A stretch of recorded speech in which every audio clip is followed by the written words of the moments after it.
Morning. Ito na mga kaibigan nating kalabasa.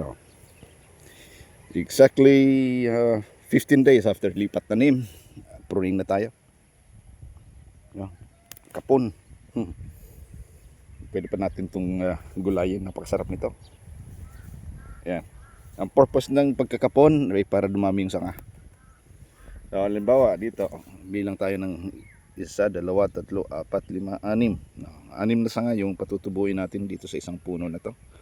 Para 6 na sanga din ang mamumunga. Kahit mag-maintain tayo ng isa lang na bunga, bawat sanga, sulit na sa isang puno.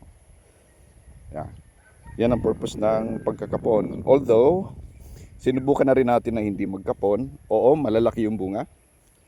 Pero hindi ganun kadami. So kung ang habol natin is quantity versus quality.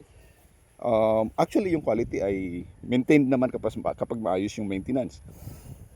Pero kapag ang habol natin is quantity, we will go for more branches. Kaya kinakailangan natin mag-pruning tulad nito. O pagkakapon.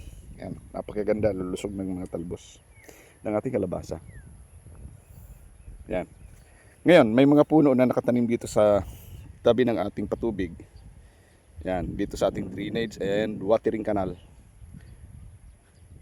Ito kinakailangan i-redirect. Halimbawa, yung mga sanga na papasok dito sa kanal, i-redirect natin na dapat sa loob lang dapat gumapang.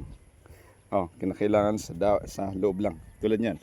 Yung direction nito, papunta dito sa ating drainage canal. So hahawiin natin to dito sa loob. Yan. Pero dyan lang siya sa gitna, gagapang. Magsasalubong ng sa isa pang hilera na naandun sa kabila. Yan. At saka maganda kasi may mga dayami at saka tumutubong mga palay, pinag-anihan ng palay.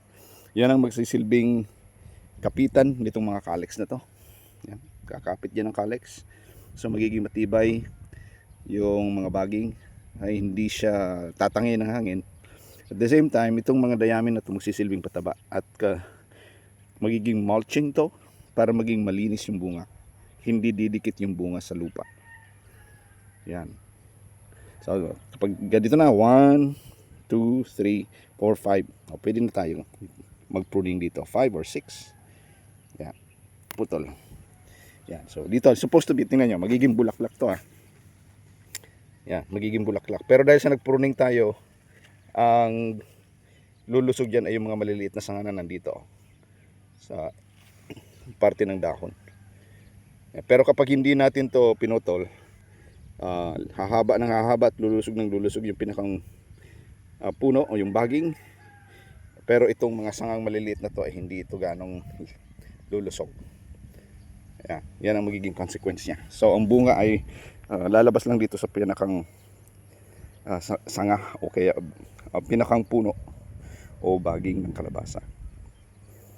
Yan. So napakaganda ng magiging resulta nito kapag tumubo na yung mga additional na mga sanga sapagkat marami tayong mapapabunga sa ating tanim na kalabasa.